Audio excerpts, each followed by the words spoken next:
Ah! La neige commence à tomber. C'est une époque que je n'aime guère.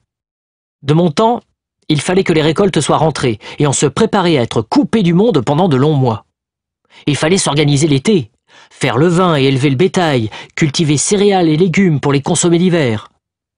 Par exemple, on cultivait du seigle, mais aussi de l'avoine et de l'orge, pour nourrir les hommes et le bétail. On vivait en autarcie. Au fil des siècles et des saisons, c'était toujours la même routine. Les maisons ont un peu évolué, mais le principe reste le même. Prenez ces fermes du XVIIIe siècle. Hommes et bêtes partageaient pratiquement les mêmes espaces. Le rez-de-chaussée de l'habitation accueillait les animaux.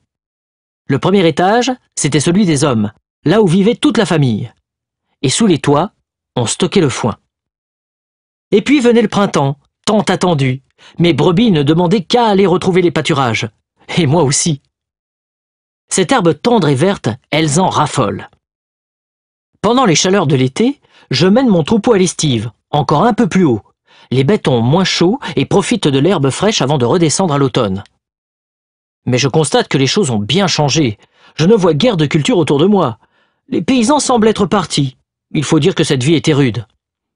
Pourtant, en venant, j'ai croisé quelques jeunes bergers et aussi des agriculteurs. C'est bon signe. L'été, ils s'occupent des bêtes et l'hiver, ils travaillent dans le secteur du tourisme, sur les pistes de ski, dans les hôtels ou les restaurants. Ils aiment vivre au cœur de la nature, comme moi.